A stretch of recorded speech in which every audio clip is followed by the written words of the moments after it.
안녕하십니까. 팔천구수방송 묵계 이상우입니다. 자, 여러분 대사증후군이라고 혹시 들어보셨습니까? 조금 생소한 용어입니다. 좀 더 쉽게 설명하면 이 대사증후군은 고지혈증, 비만, 고혈압, 당뇨, 심혈관 및 뇌혈관 질환 등의 신진대사와 관련된 여러 질환이 복합적으로 나타나는 게 바로 대사증후군입니다. 자, 대사증후군이 뭔지 이제 좀 이해가 될 겁니다. 여러분, 중장년과 노년의 건강관리를 위해서는 무엇보다 신진대사가 원활하게 진행되어야 합니다. 즉, 위장에서는 음식 소화가, 이 소장에서는 영양소 흡수가 원활하게 이루어져야겠죠. 그리고 남은 찌꺼기는 신장과 대장, 방광으로 잘 배출되어야 할 테고요.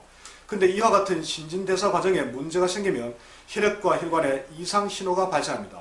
즉, 고혈압, 당뇨, 고지혈증, 뇌졸중 등 같은 게 가장 대표적인 증상입니다. 자, 먼저 대사증후군의 증상과 원인과 치료에 관해서 잠시 말씀드리겠습니다. 자, 이러한 대사증후군 증상을 치료하고 예방하기 위해서는 먼저 인체 대사가 이루어지는 과정부터 이해할 필요가 있습니다. 원인을 알아야 해결 방법을 찾을 수 있기 때문입니다.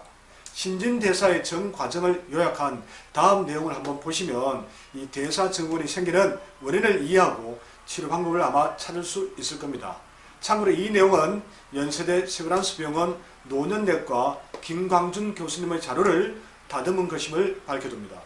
비록 조금 긴 내용이지만 당뇨나 고혈압과 같은 대사증후군이 생기는 과정을 끝까지 확인해 보신다면 우리 인체의 메커니즘을 이해하는 데 큰 도움이 되리라 생각합니다. 자, 그럼 대사증후군 증상 발병 단계를 차례차례 한번 살펴보도록 하겠습니다. 첫 번째, 우리가 먹는 음식물은 위장과 소장, 대장, 항문으로 이어지는 구미더 길이의 관을 통과한 후에 대변으로 배출됩니다. 두 번째, 그리고 음식물이 관을 통과하는 과정에서 흡수된 영양분은 간으로 이동합니다. 간은 이것을 포도당으로 전환합니다. 세 번째, 포도당은 혈관을 타고 돌다가 근육세포로 들어가서 에너지원이 됩니다. 네 번째, 그런데 이러한 포도당이 세포로 들어갈 수 있도록 문을 열어주는 역할을 하는 것이 바로 여러분이 잘 아시는 인슐린입니다. 다섯 번째, 이러한 인슐린은 음식물이 들어올 때마다 이 췌장에서 분비됩니다. 음식물에서 뽑아낸 영양소를 세포에 갖다 주기 위해서는 당연히 미리미리 인슐린을 준비해야 하기 때문입니다. 여섯 번째, 음식물에서 흡수한 영양분이 간으로 이동해 포도당으로 바뀌면 인슐린은 포도당을 2시간 이내에 세포 속으로 집어넣어 줍니다.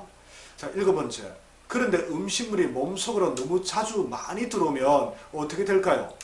인슐린을 수시로 만들어내야 해서 이 췌장이 지칠 수밖에 없습니다.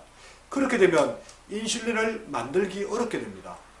여덟 번째, 인슐린 분비가 잘 되지 않으면 이 포도당을 세포에 넣어줄 수 없어서 포도당이 이 혈액 속에 남습니다. 아홉 번째, 이런 상태를 바로 인슐린 저항이라고 합니다. 열 번째, 인슐린 저항이 생겨서 포도당이 세포로 다 들어가지 못하고 식후 2시간이 지나도 이 혈액 속에 남아있으면 당뇨 전단계 상태가 됩니다. 11번째, 이렇게 혈액 속에 남아있는 포도당은 혈관에 상처를 입힙니다.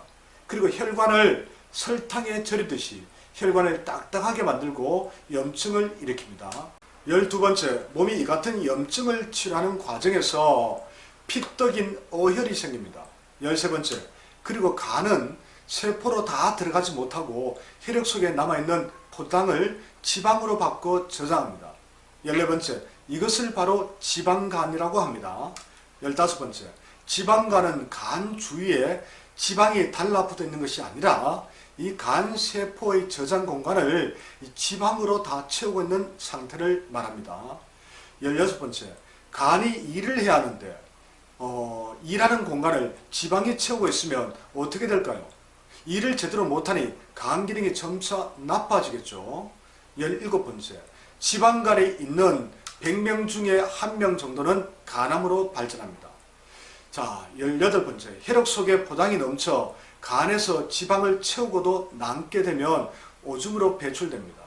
19번째, 이 포도당이 오줌으로 나오는 단계가 되면 소변 검사 결과 당뇨 판정을 받게 됩니다. 20번째, 인슐린은 필요한 만큼 췌장에서 만들어지는데 당뇨병에 걸리면 인슐린 저항이 생겨 세포에 이 포당을 넣지 못합니다. 그럼 힘을 못 내겠죠. 21번째, 인슐린 저항으로 포당을 20% 효율로 밖에 세포에 넣을 수 없게 되는 것이죠. 이럴 때 5배의 인슐린을 투입해서 100%까지 만드는 게 바로 인슐린 주사입니다. 22번째, 이처럼 혈액 속에 포도당이 많아지면 혈관이 점차 망가지고 피는 점점 걸쭉해집니다. 어혈이 심해지는 것이죠.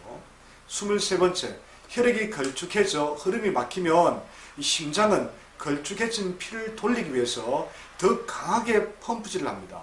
24번째, 이 상태가 바로 고혈압입니다.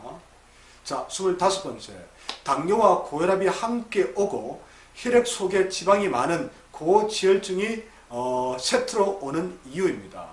26번째, 당뇨, 고혈압, 고지혈증은 삼총사로 세트로 오기 때문에 그 이름을 대사증후군이라고 하는 거죠.